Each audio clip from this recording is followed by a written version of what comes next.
Halloween is a 1978 horror film directed by John Carpenter and starring Jamie Lee Curtis and Donald Pleasence, and it's generally considered to be the birth of the slasher genre as we know it. Now, I hate to describe Halloween as a slasher film because that carries such negative connotations of shallow quality, when Halloween as a horror film is much more than that, and as I've said previously in my Friday the 13th review, it has been compared to Psycho, and that means quite a lot. But what's going on with Halloween? Well, Michael Myers is the serial killer in this film, and he escapes early on the film from the asylum he was in 15 years after he committed a serious murder. He returns back to Haddonfield, and now he is there, and he has a set of teenagers that for some reason he wants to kill. Among these characters is Jamie Lee Curtis, who Michael Myers seems to be stalking for some reason, and also Donald Pleasence, who happens to be Michael Myers' doctor in this asylum, has come to try and figure out what's going on because he knows Mike Myers and he truly believes that this man is the devil, just pure evil personified. It's a fairly basic setup, and it probably sounds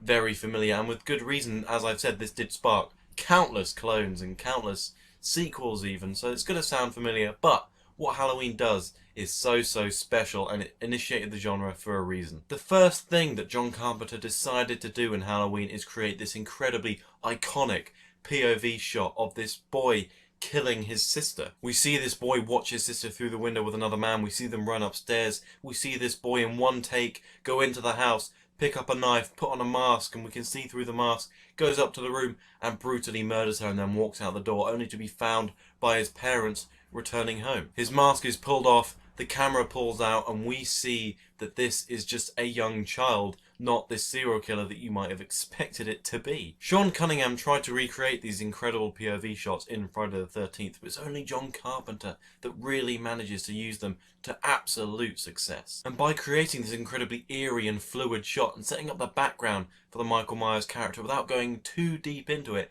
he creates an identity for the villain and also a mystery, because we don't really know what the motivation for him to have done this is. We don't really know what's going on in his head, but we do have a backdrop, and that allows us to speculate, fill in the blanks with our imagination, whilst also giving us a tangible villain to feel behind the camera later on. And then, unlike Friday the 13th, again, John Carpenter takes time to introduce us to his characters. He doesn't just treat them like serial killer fodder. We get genuine insight into Jamie Lee Curtis and her friends, and even though some of her friends are played by less than stellar actresses, you know, we still get an insight to them, and they feel like realistic characters that we can genuinely root for the most part. And for most of the film, you're not really going to see people dying. It's not indulging in that. It's not just a slasher film in that regard. It's not just going to let you just sit and watch people die and be gory and be like, oh, fun. No, this is going to build up some genuine suspense, some genuine horror, genuine terror, genuine nail-biting stuff. Whenever the camera is with Mike Myers and doing more POV shots, and just the camera is just focusing on the characters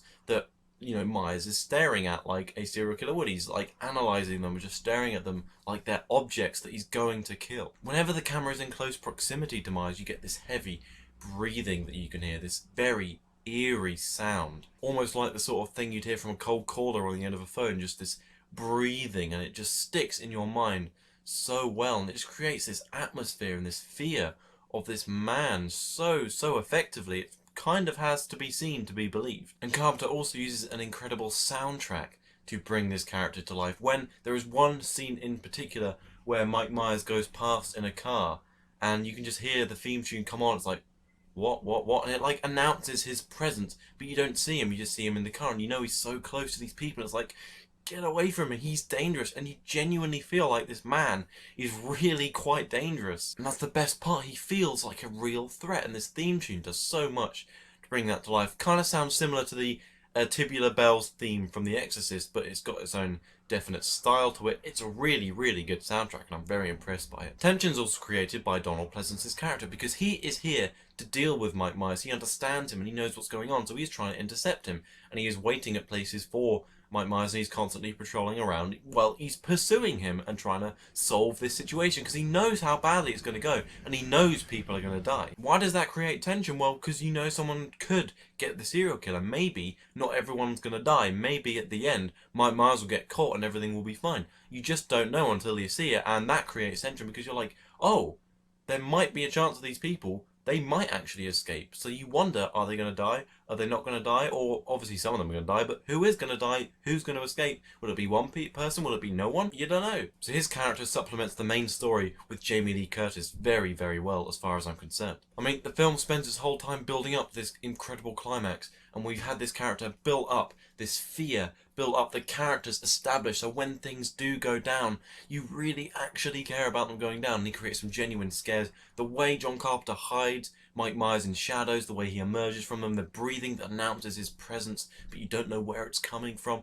It is all absolutely masterful stuff. And even when people are killed, where you might expect this release of tension, like, oh, they've died, tension over. No, you just there's this one incredible scene where Mike Myers impales someone on a cupboard, and you just kind of watch him as he stares at this guy in complete darkness. He just stares at him and like turns his head to the side, and he's just looking at what he's done, and you don't know how he's feeling. Is he admiring it? Does he have absolutely no emotion for what he's done? Is he fascinated by death? All these questions are raised, and it just makes Mike Myers into probably the best of the three big villains of slasher genre, which is of course Freddy Krueger, Jason Voorhees, and Mike Myers. Halloween isn't just a slasher film, it is a genuine horror film, and it was compared to Psycho for a reason, and I completely agree with the people that compared it to that.